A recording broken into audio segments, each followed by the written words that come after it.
ด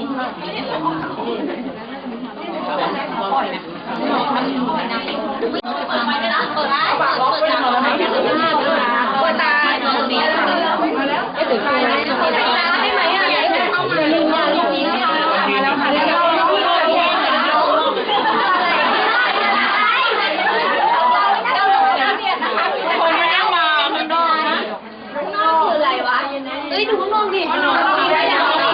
ข้างนอกอันนี้คืองานเราเนาะออกมาเขาก็ต้องเป็นคนที่ไปเป็นการทำงานอย่างนี้คนมากเลยตามมาด้วยเก่งมากเราเดี๋ยวร้องเพลงกัน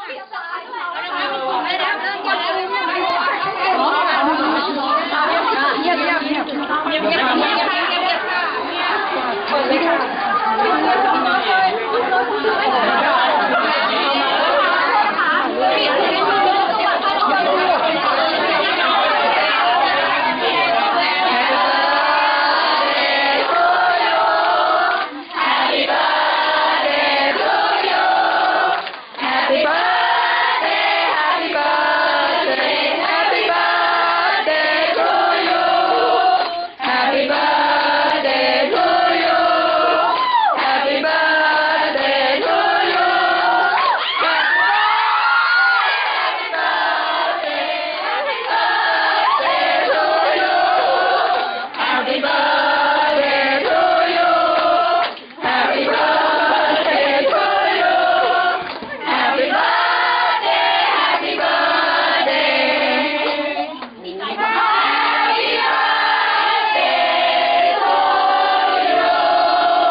ขอบคุณนะครับ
ครับที่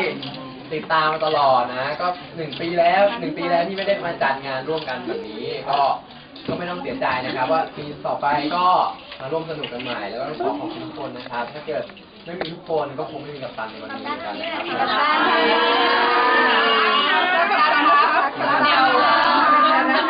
ปตันครับเดี๋ยวจะมี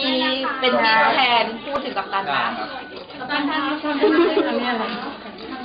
เริ่มเลยค่ะพูดเลยค่ะตัวแทนพูดเลยค่ะก็ผมอีกแล้วเนาะก็ขอบคุณที่ทุกคนเสนอชื่อมาให้กับผู้เพื่อนกัปตันเนาะก็คอนเสิร์ตปีนี้ก็จริงๆแล้วพวกเราทุกคนเนี่ยรักกัปตันมากแล้วมารอกัปตันแค่ช่วงเวลาแค่นี้พวกเราก็ยอมรอเนาะค่ะแล้วก็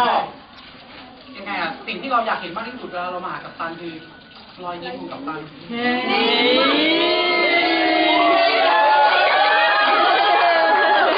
ที่สุดคือกัปตันมีความสุขใช่ไหมครับก็วันเกิด18แล้วเนาะทำอะไรได้มากขึ้นแล้วเนาะ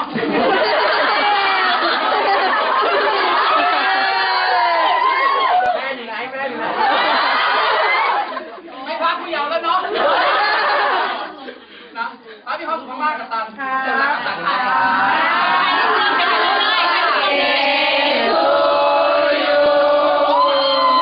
ทุกคนถ่ายรูปค่ะถ่ายรูปค่ะ